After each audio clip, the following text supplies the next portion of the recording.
Coucou tout le monde, j'espère que vous allez bien. Alors aujourd'hui, petite vidéo dans un autre environnement, un peu plus girly, dans la chambre de ma chérie qui n'est pas là ce week-end. Donc je voulais vous donner un peu les énergies de cette semaine. Nous avons eu les cartes accueillir, synchronicité et complétude. Donc,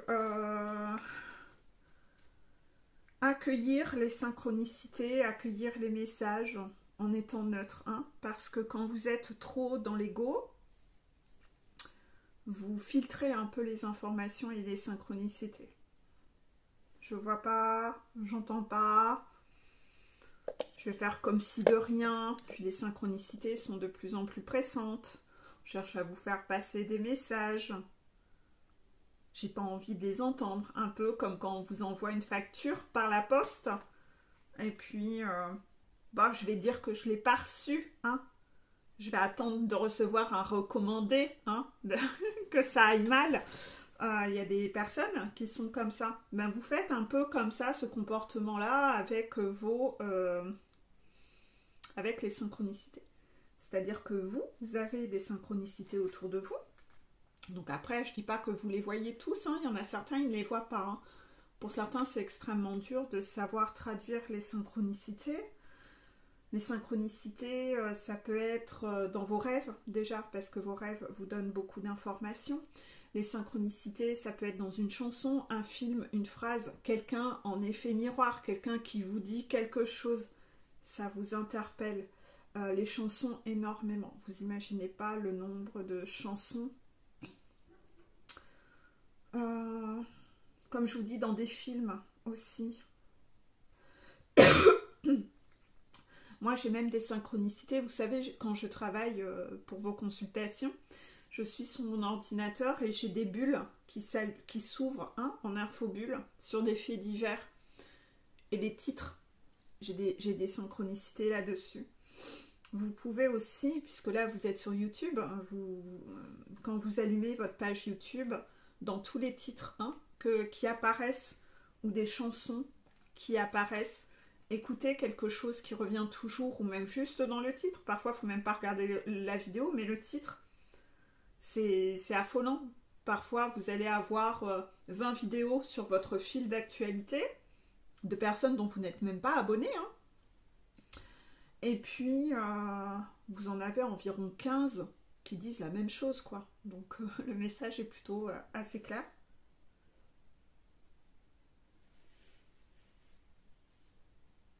Ne négligez pas les rêves. Dans les rêves, il y a tellement de messages dans les rêves.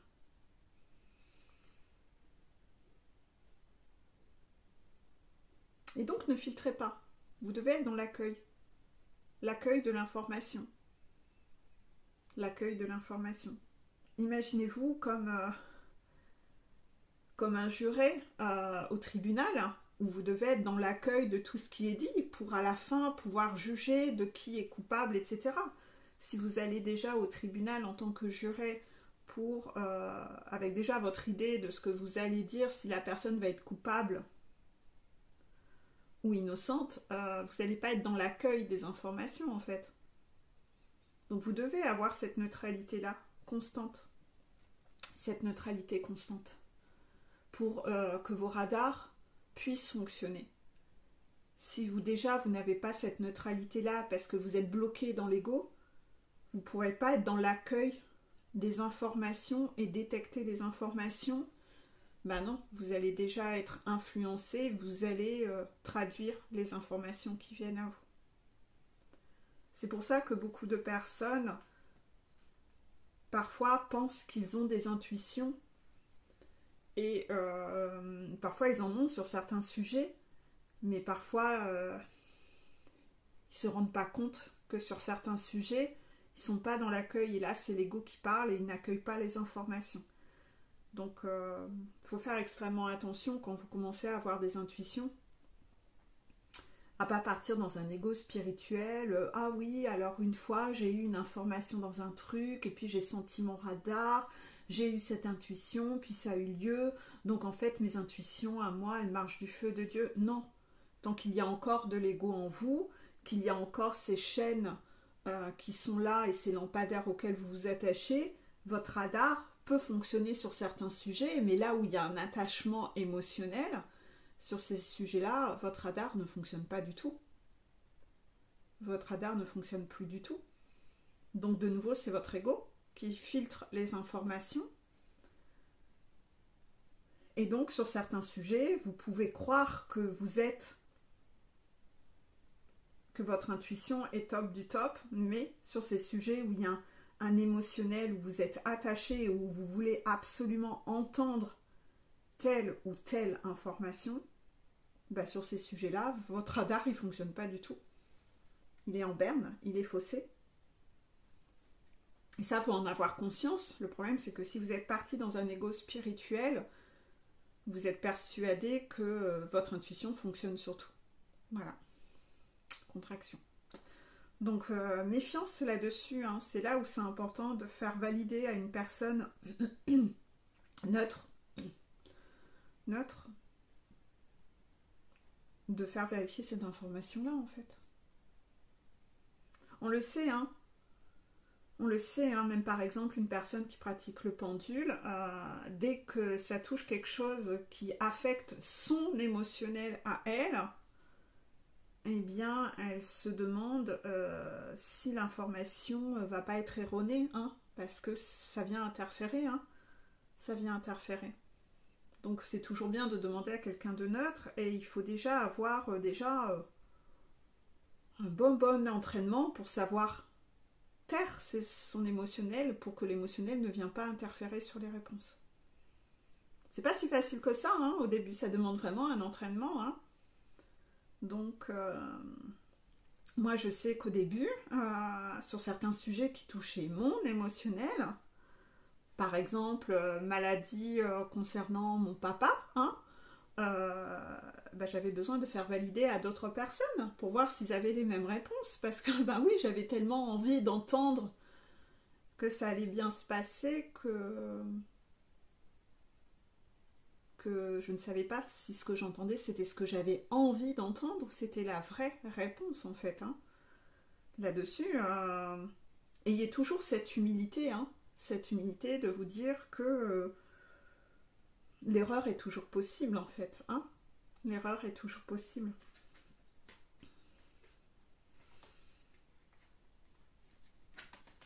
Si quand on est dans l'ego spirituel, on est trop sûr de soi, et c'est jamais bon. Hein, c'est jamais bon d'être trop sûr de soi. Hein. Quand on se prend pour le roi du pétrole, ce n'est jamais bon. Donc voilà, accueillez les synchronicités et les signes qui se présentent à vous en toute neutralité. Si votre émotionnel est en panique par rapport à l'information que vous recevez, accueillez votre émotion, faites le job avec votre enfant intérieur. La troisième carte, c'est la complétude. Donc vous devez être complet en vous. Vos trois parties, hein, vous rappelez-vous la vidéo où j'ai parlé de la réunion en soi, hein, la part du masculin, la part du féminin et l'enfant intérieur. Donc dans ces moments-là, face à ça, vous devez être complet en vous. Faites le job par rapport à votre enfant intérieur.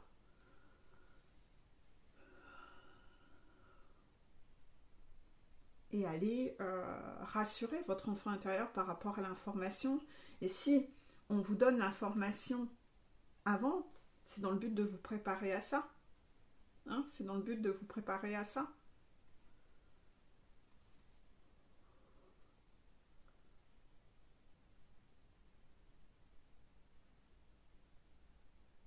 Donc faites le job de la complétude. Faites ce job de vous réunir, vos trois parties en vous, pour accueillir cette information. Je remettrai en dessous la vidéo sur cet esprit de réunion, cette réunion que l'on doit faire en soi.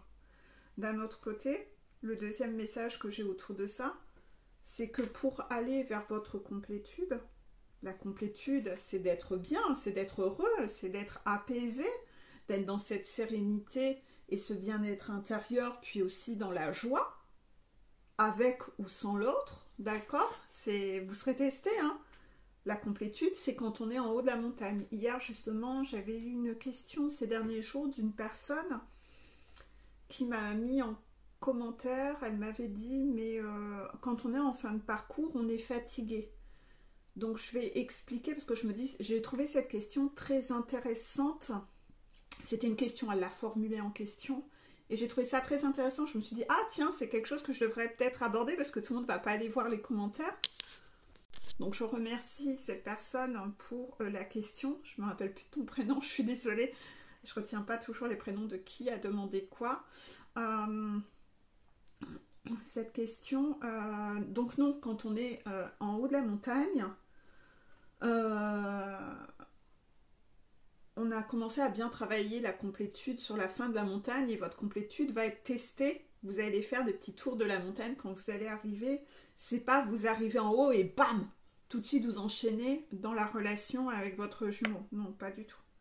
En tant que chasseur, si tu es chasseur et que tu me regardes, tu vas devoir aller vers cette complétude, hein, c'est-à-dire que quand tu es sur la fin de la montagne, tu as déjà guéri tellement de choses en toi qu'il y a très peu de choses qui te font encore souffrir de moins en moins, et quand quelque chose te fait encore souffrir, tu rebondis extrêmement vite, hein, et pas du tout en positif toxique à refouler ton émotionnel, non.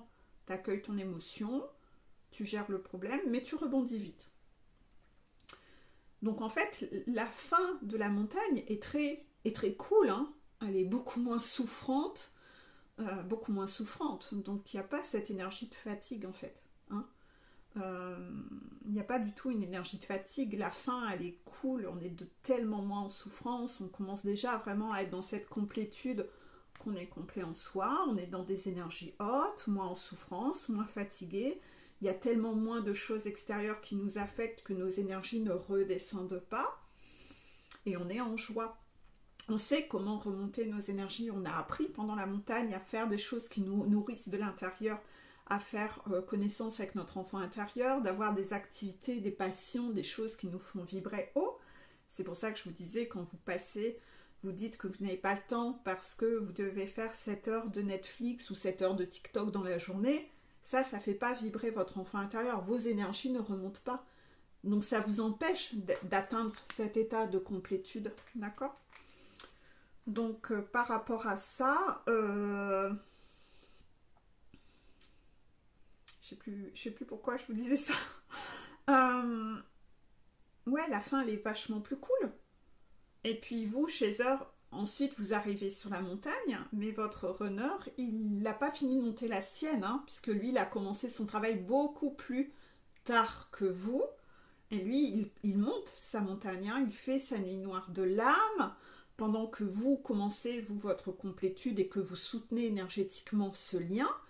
Vous sentez ces énergies à lui à distance où il va extrêmement mal. Il faut toujours qu'il y ait l'un des deux qui porte le lien dans ces cas-là et qui envoie de la force et du positif dans le lien. Donc là, c'est vous maintenant qui portez ce lien parce que vous, quand vous étiez en nuit noire de l'âme, c'est lui qui maintenait le lien et qui le soutenait.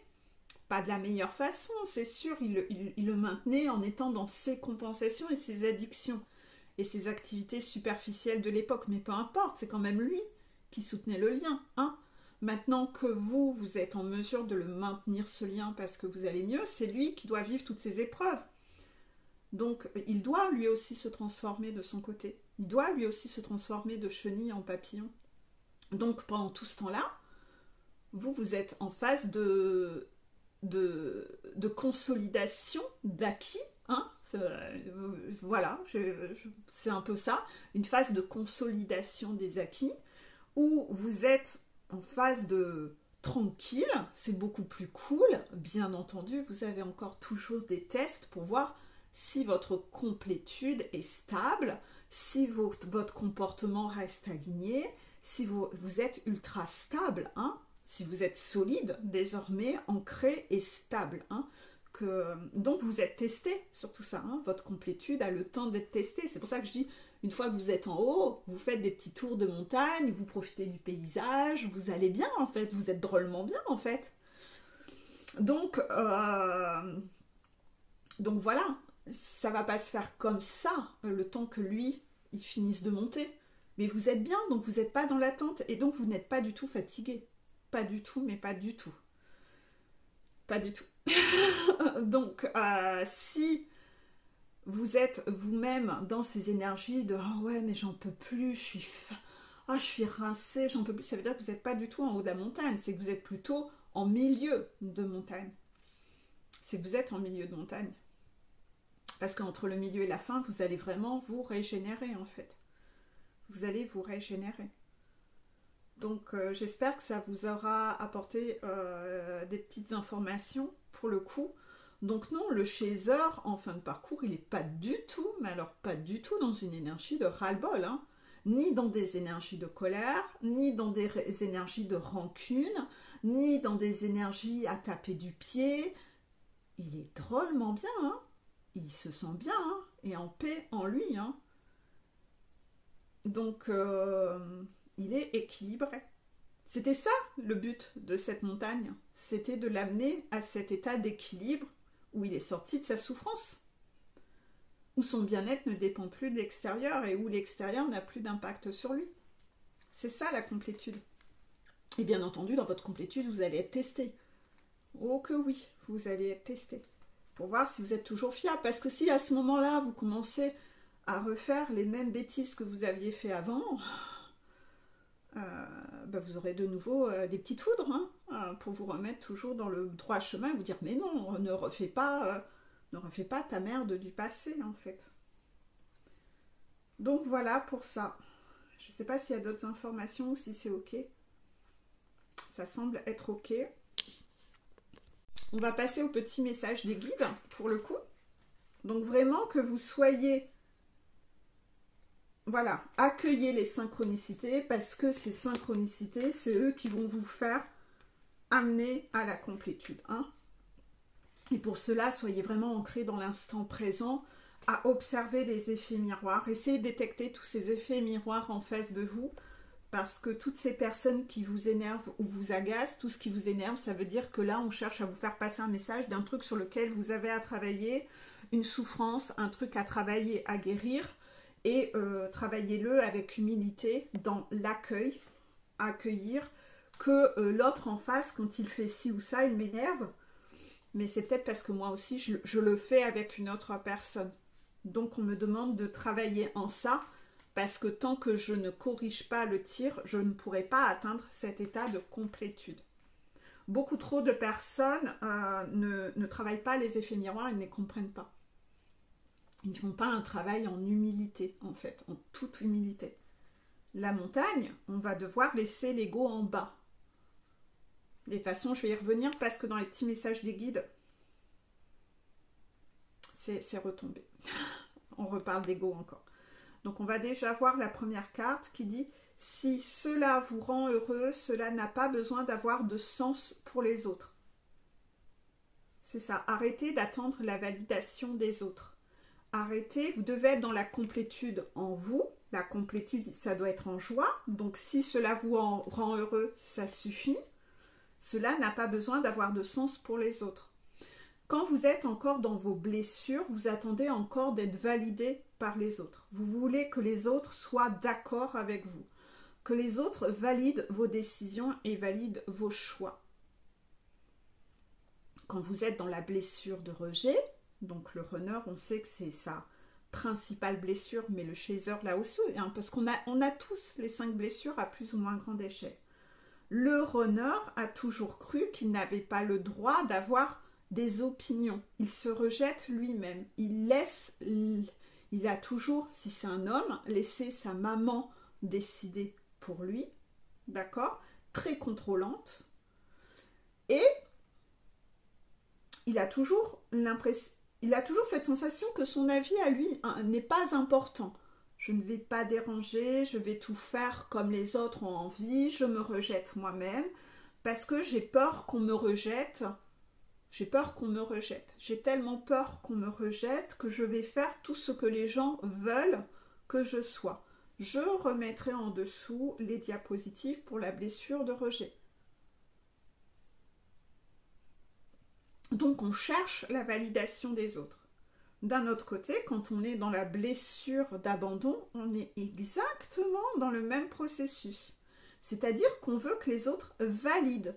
On a besoin de l'amour, on a besoin de l'attention des autres.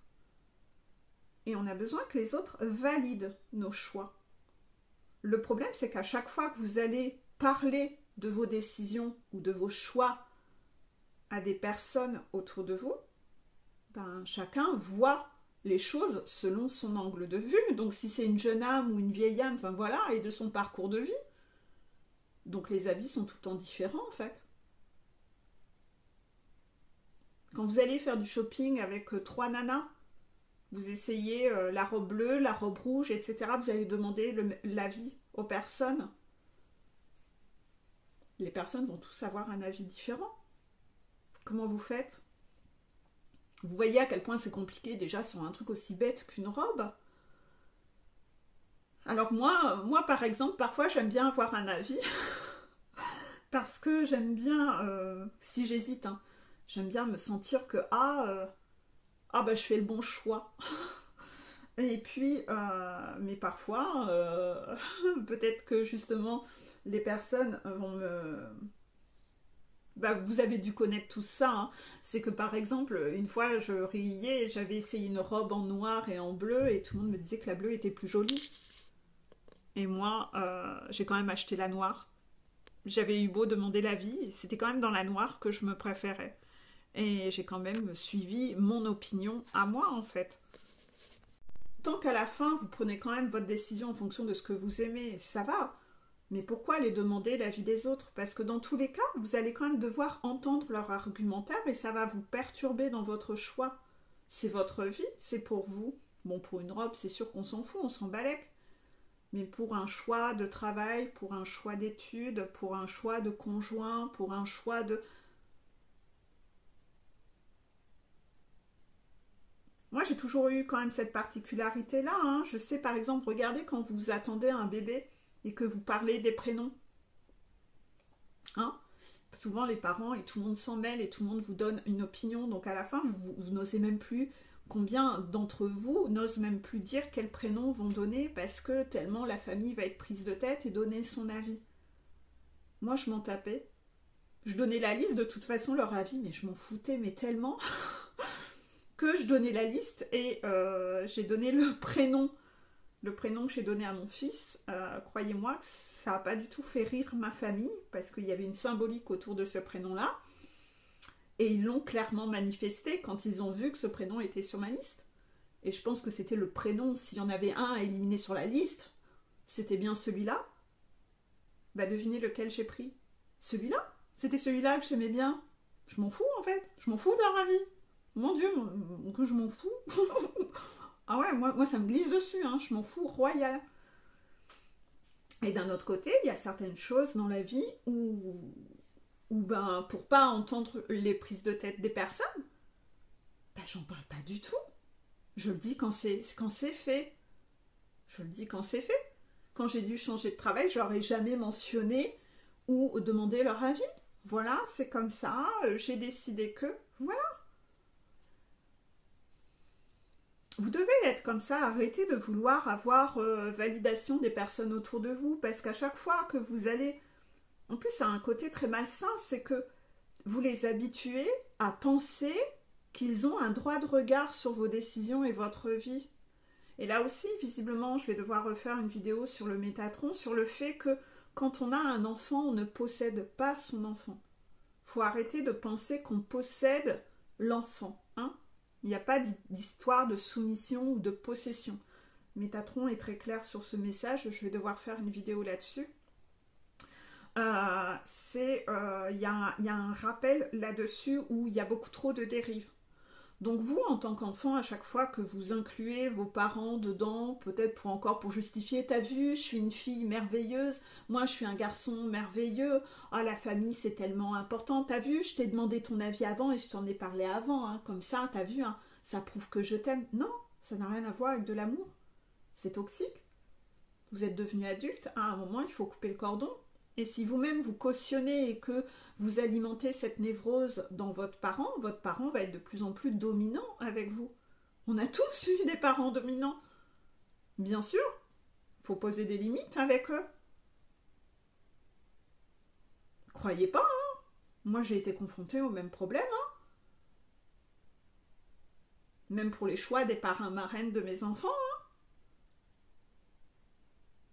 J'ai eu des scènes de ménage, des scènes sur ce genre de truc, hein, parce que je choisissais pas quelqu'un de la famille et que j'avais choisi dans des amis. Ben, je me suis arrêtée sur... J'étais en voiture à ce moment-là, je me suis arrêtée sur le bas-côté de la route et j'ai dit, ben, on va faire demi-tour, on va pas aller se promener, parce que si c'est pour me prendre la tête sur des sujets qui ne regardent que moi, je suis pas OK. Ben, croyez-moi que faut savoir remettre les parents à la juste place. Savoir se faire respecter. Il suffit de 2-3 recadrages comme ça, croyez-moi, à chaque fois que ça dérive, les parents vont rester à leur juste place. Hein.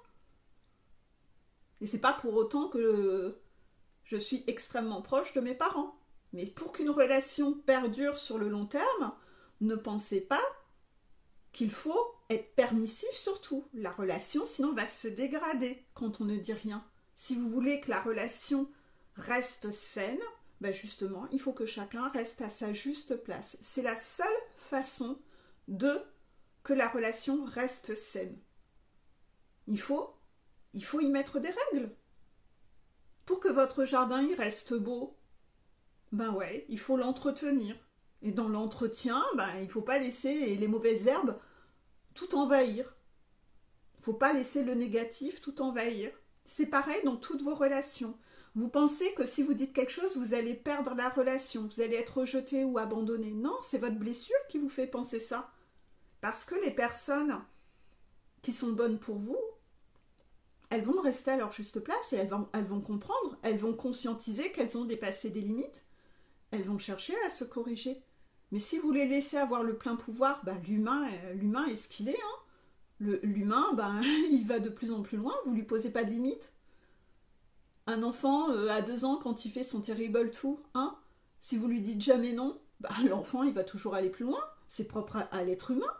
Bien sûr qu'il faut fixer des limites, lui expliquer qu'il y a des choses c'est ok, des choses c'est non. C'est pareil avec les parents. Hein. Une fois que vous êtes devenu adulte, il faut qu'ils comprennent que vous êtes un adulte. Ils n'ont plus le droit de regard sur vos décisions et vos choix. Prenez l'habitude d'arrêter de leur en parler avant. Vous leur faites juste part. Quand vous avez décidé un truc, vous les informez. Ah, au fait, je vais déménager.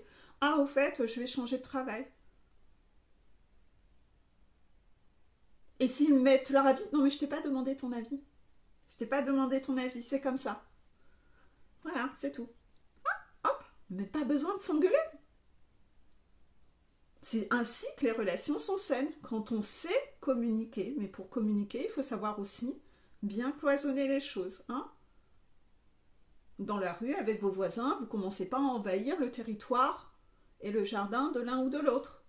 Il y a cette notion de respect. Chacun à sa juste place. C'est pareil avec les parents. Et là, on en revient vraiment à cette histoire de soumission à la famille, qui est très toxique. Hein. C'est vraiment extrêmement toxique. Et c'est ça qui vous fait aller droit dans le mur. C'est ça qui vous fait aller droit dans le mur. Vous n'appartenez pas à vos parents. Et vous, arrêtez de vous positionner en serpillière devant vos parents. Vous n'allez pas les perdre, vos parents. S'ils ne sont pas contents, ben ils boudront, ils feront la tête, comme des enfants capricieux. Ça ne vous appartient pas. C'est leur problème. C'est leur problème. De toute façon, c'est le meilleur moyen de savoir détecter une personne toxique. Fixez des limites. Fixez des limites. Vous allez voir. La personne qui se range au fait que c'est ok, il n'y a pas de souci, c'est les personnes qui sont bonnes pour vous. Les personnes qui n'apprécieront pas ou qui vous sortiront des phrases comme « Oui, mais c'est pour ton bien. Oui, mais après tout ce que j'ai fait, ah, tu me fais du mal. » Ou alors « Ah, t'as bien changé. Ah là là. » Ça, c'est des phrases de personnes toxiques et de pervers narcissiques. Allez regarder mes vidéos sur les phrases des pervers narcissiques. J'en referai d'ailleurs des nouvelles parce que je n'ai pas pu encore exposer, bien entendu, toutes les phrases. Essayez de repérer la personne qui n'apprécie pas quand vous posez des limites, c'est la personne qui profitait du fait que vous ne mettiez pas de limites. Donc la personne qui vous fait une scène parce que vous posez des limites, c'est inévitablement une personne qui était dans ce rapport de force et de pouvoir et qui cherchait à vous mettre dans cet état de soumission par rapport à elle. Donc c'est vraiment pas ok. Donc laissez cette personne faire sa crise dans son coin, ça ne vous empêchera pas de vivre, vous vous en foutez royal, l'extérieur ne doit plus avoir d'impact sur vous, vous devez rester aligné, vous êtes un adulte, vous n'êtes plus un bébé. Et de toute façon, votre couple flamme jumelle ne pourra pas fonctionner si dans votre couple, les parents font partie du couple. Hein. C'est chacun son couple. C'est chacun son couple, c'est chacun sa vie. Chacun a sa juste place. Pareil dans votre façon d'éduquer vos enfants. Ils n'ont pas leur mot à dire. Ce ne sont pas des dieux. Ils ne sont pas parfaits. Vous êtes des vieilles âmes. Vos parents sont plus jeunes que vous. Ils font plus de conneries que vous. Il faut vraiment que ça rentre hein, là-dedans. Hein. Ce sont de jeunes âmes.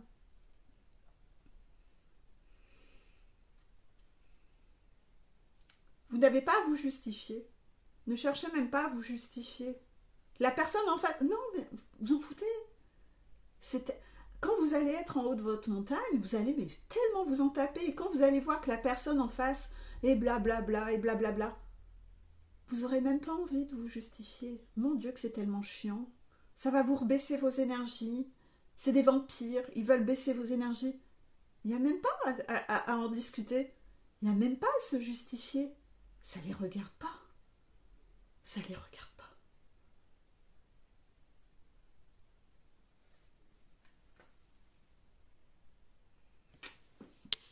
J'espère que ce message sera clair. Si certains messages que j'aborde, parfois, vous avez besoin que je les réaborde un peu plus dans d'autres fois, vous pouvez aussi poser les questions en dessous. Comme ça, je réaborderai un peu plus. Oh, en plus, j'avais noté un post-it où il fallait que je parle de choses. Je le fais tout de suite? D'accord. J'avais noté, je ne l'ai pas pris. Je voulais... Hier, dans le message Métatron numéro 7, j'ai parlé de personnes qui pouvaient être dans des environnements toxiques. Il fallait quitter ce lieu parce qu'on ne pouvait pas se régénérer. En restant dans ce lieu, la personne allait de plus en plus mal et ça touchait sa santé physique et mentale. J'avais besoin de parler d'une anecdote d'une de mes patientes, justement, qui a commencé cette semaine, qui, elle, quand elle vivait sous le même toit que son pervers narcissique, avait tellement souvent des migraines qu'elle a fini par aller passer des examens. Elle avait quand même fait 2 anévrismes. Elle s'en est bien sortie, hein. C'est une flamme jumelle. Elle a été un peu protégée, hein, les flammes jumelles. Faites attention à ça, hein. Les situations sacrificielles où vous restez, où vous allez extrêmement mal. Moi j'ai fait un énorme burn-out où comme je restais dans ce travail depuis très longtemps, je ne me voyais pas le quitter parce que c'était une sécurité financière, etc. Mais je n'en pouvais plus. Je n'en pouvais plus. Et je travaillais avec des pervers narcissiques. Et j'ai enduré ça pendant très très longtemps. Et à un moment, c'est venu se répercuter sur ma santé. Donc je faisais des malaises cardiaques. Ça m'est arrivé dans des lieux publics où j'étais avec mes enfants et je pensais que j'allais mourir devant mes enfants.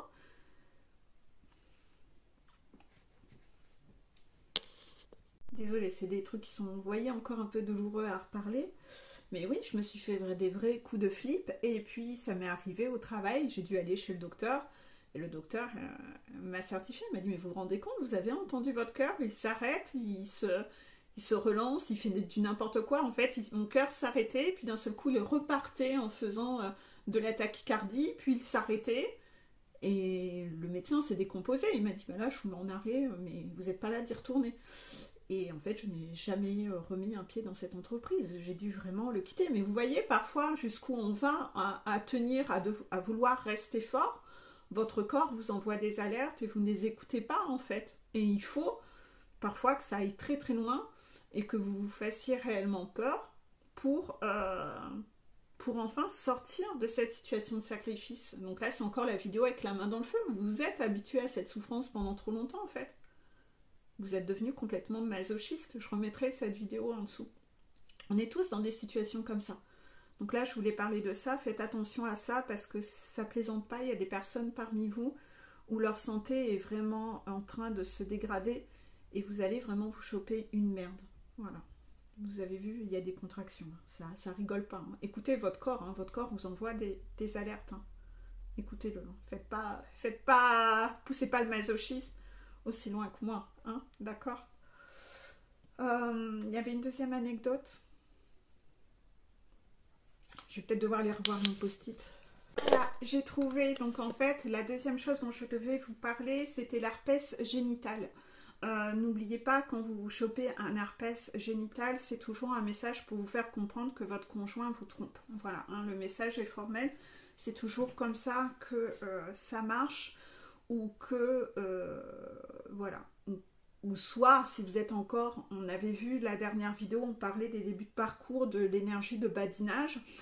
Il y a des flammes jumelles qui sont beaucoup dans la séduction, chasseurs ou runners en début de parcours et où dans leur dépendance affective ou le fait de se rassurer sur leurs valeurs multiplient les relations et ont des rapports sexuels avec n'importe qui ou avec beaucoup de personnes et non protégés. Vous pouvez avoir des foudres comme ça par un herpès génital ou tomber enceinte pour devoir vivre un avortement pour vous calmer sur ce truc-là, pour vous respecter.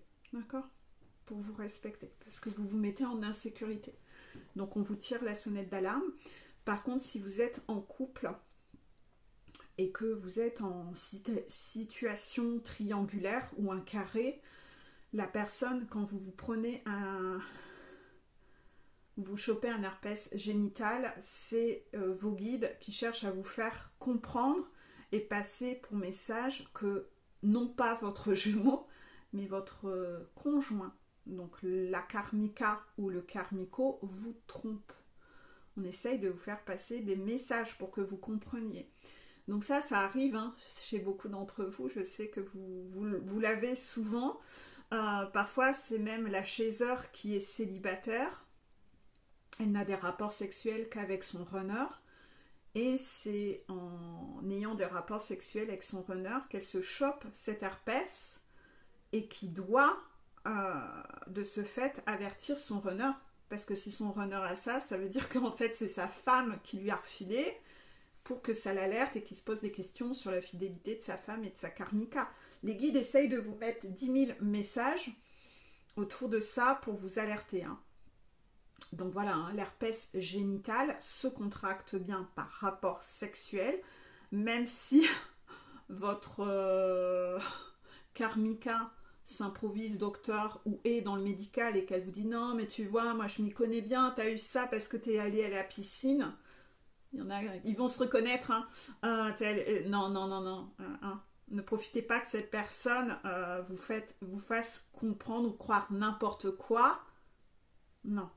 Parce que là, en ce moment, il y en a beaucoup. Hein. Il y en a beaucoup. Hein. De toute façon, depuis quelques mois, il y en a beaucoup. Parce que la source cherche à bousculer les runners pour que les runners comprennent que mais ta femme te trompe. Hein. Elle a beau avoir l'air de ce serpent avec ses oreilles de lapin. C'est un serpent. C'est un serpent. Elle se fait ken par plein de gars derrière ton dos et parfois par tes meilleurs potes. En faisant son numéro de petite brebis égarée et que toi, t'es un odieux connard. Tu n'imagines même pas tout ce qu'elle dit sur ton dos par derrière toi. Donc, voilà, hein, la source vraiment cherche à faire passer des messages par ça. Donc voilà, si l'un de vous contracte un herpès génital, si c'est vous la chasseur, méfiance sur votre mari. Si vous êtes célibataire, c'est parce que vous l'avez contracté par votre runner, parce que sa femme le trompe. Et donc surtout, prévenez votre runner qu'il s'alerte et qu'il enfin essaye d'être dans l'accueil des synchronicités pour comprendre les signes. D'accord ? Qu'il ouvre les yeux, hein. Et que non, ça se contracte pas. Hein ? En prenant un bain ou à la piscine. C'est pas comme ça que ça marche. D'accord ? Voilà. Qu'il soit dans l'accueil des synchronicités. Voilà. Pour le coup, le dernier message des guides, c'est celui-là.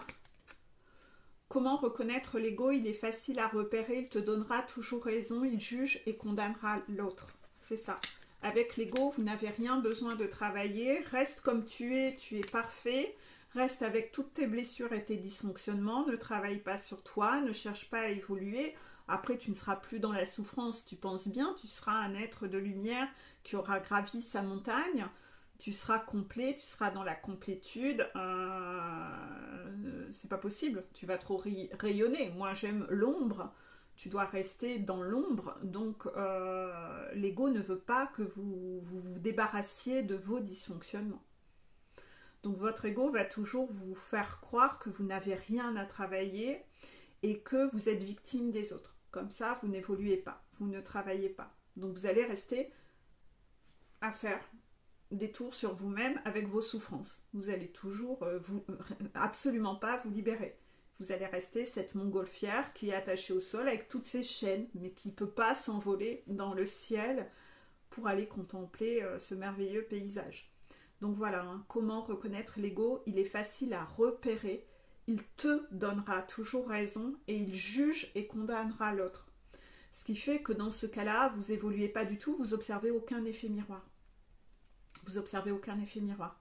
Quand il vous arrive un souci dans la journée, un conflit ou une engueulade avec quelqu'un qui vous a blessé, vous allez tout de suite estimer que le problème c'est l'autre. Vous n'allez pas essayer d'analyser la situation avec humilité et accueil et recul en vous disant que c'est orchestré, c'est encore là des synchronicités et que c'est là pour vous faire avancer. Donc vous n'êtes pas du tout dans l'accueil.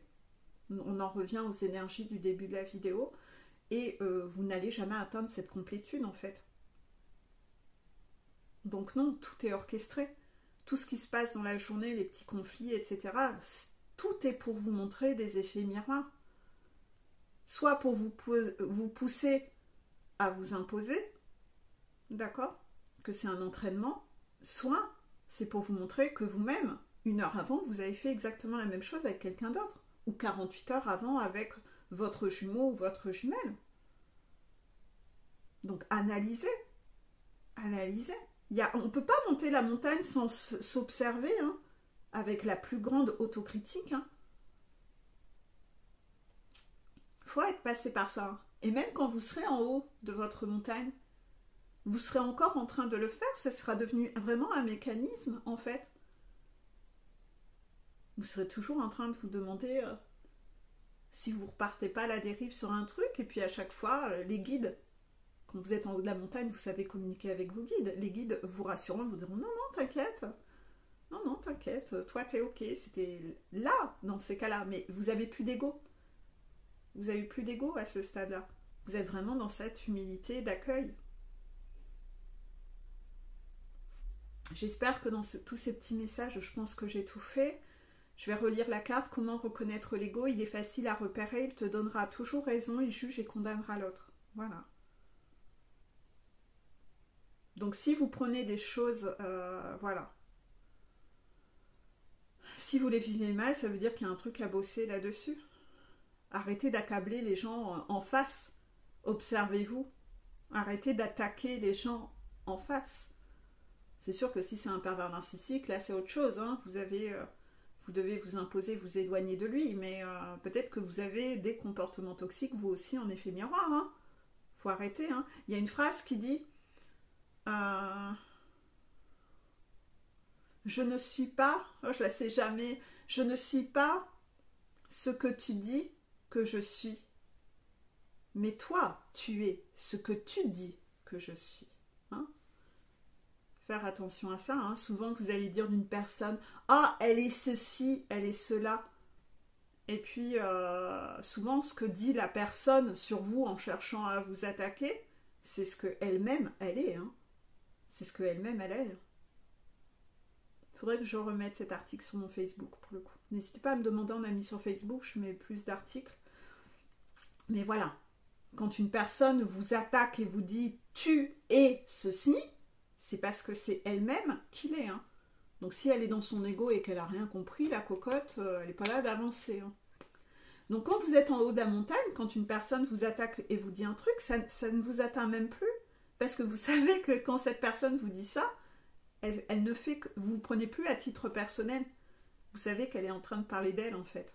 Donc vous, ça vous glisse dessus, vous en foutez en fait. L'extérieur n'arrive plus à vous blesser. Donc vous en tapez, c'est son problème à elle en fait. C'est pas le vôtre. Voilà. Donc voilà. Je vais passer à la vidéo 2 parce que là finalement la 1 a été longue. Hein.